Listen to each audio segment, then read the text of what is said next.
much would you pay for a glimpse of the future?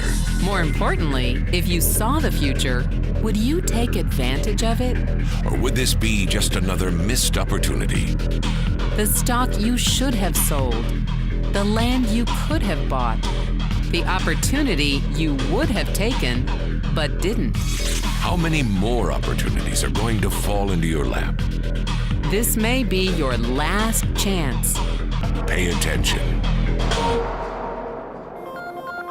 Once every decade, something really big comes along. In the 70s, it was VCRs. In the 80s, it was personal computers. In the 90s, it was the internet. People who were positioned correctly in the 80s became millionaires. People who were positioned correctly in the 90s became billionaires.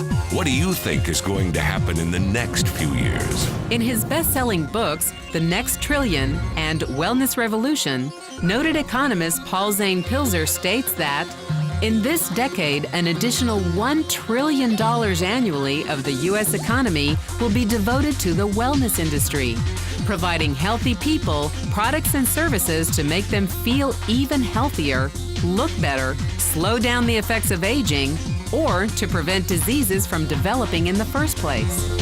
Think about it. Most wellness industry sales did not even exist 2 decades ago. Today, they already total approximately $300 billion in annual sales, about the same amount spent on new automobiles in the U.S.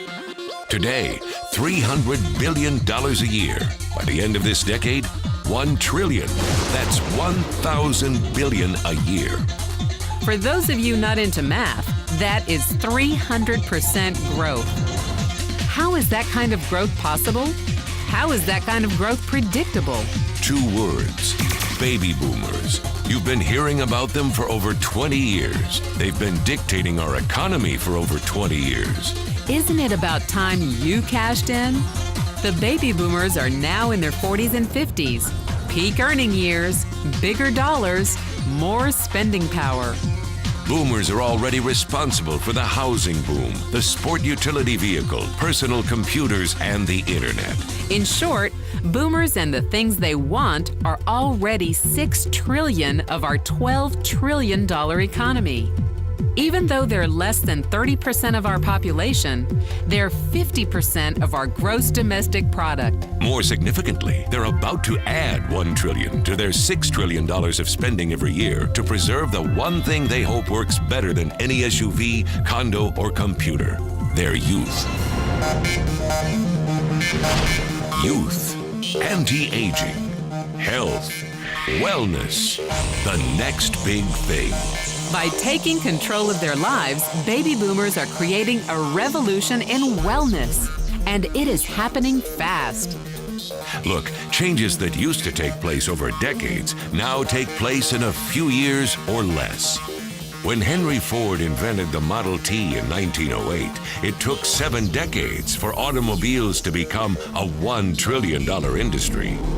When IBM released the first PC in 1981, it took only 1 decade for the PC to surpass automobile sales and become a $1 trillion industry. Now, the wellness industry will exceed $1 trillion in just the next 5 years. $1 trillion. That's $2.7 billion every day, $114 million every hour, $1.9 million every minute. In the 1990s, the number of U.S. millionaire families rose from 3.6 million to 7.2 million. Economist Pilzer predicts that an additional 3.6 million families will become millionaires over the next 5 years, many of them by working in the wellness industry. So how do you cash in on this wellness revolution? You have 4 options. 1, as a practitioner. 2, as a manufacturer. 3, as a retailer. Or 4, as a distributor. Practitioners like doctors, massage therapists, chiropractors, and naturopathic healers stand to make a fortune in the next few years. If they can afford to pay off their school loans. If they can stay ahead of the insurance companies. If they keep trading time for money. Manufacturing is a great business to be in if you have millions to invest in infrastructure, patents, research, shipping and receiving, Retailing? Sure, great opportunity. If you can afford franchise fees, 7-day work weeks, advertising, inventory, and employee problems. distribution? Exactly. Because the greatest personal fortunes of the past 3 decades were made by people who found better ways of distributing things rather than better ways of making things. People like Sam Walton of Walmart and Fred Smith of Federal Express.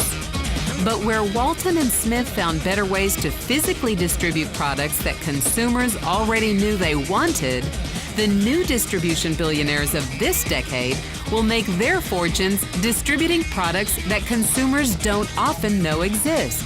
The new distribution billionaires, people like Jeff Bezos of Amazon.com, made their fortunes educating consumers about new products and new distribution channels.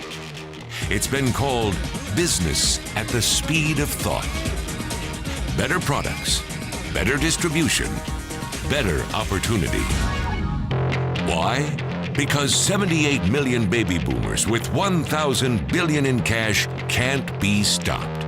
They want to go rollerblading. They want to drive sports cars. They don't want to age.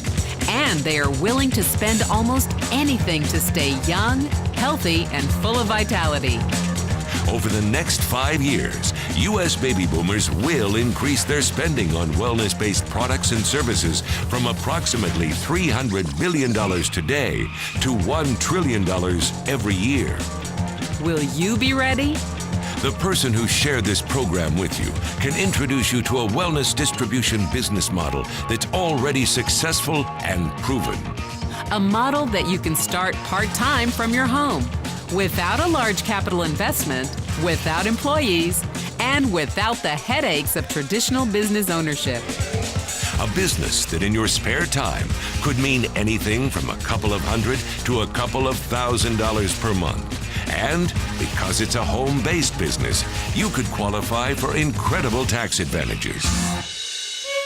Imagine it's 1980. And 25-year-old Bill Gates is looking for people to join his new company.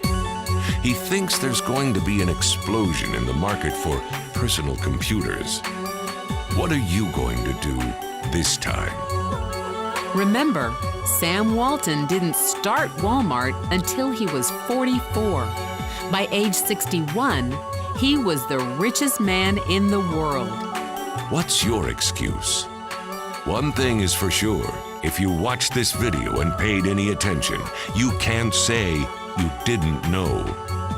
When your children and grandchildren ask about the great prosperity of the early 21st century, what will you tell them? Will you be explaining how you positioned yourself and benefited from the opportunity? Or will you be justifying how you missed it? The statistics are real. The trends are real. The timing is real. How many more opportunities are going to fall into your lap? Whatever you do, don't miss this one.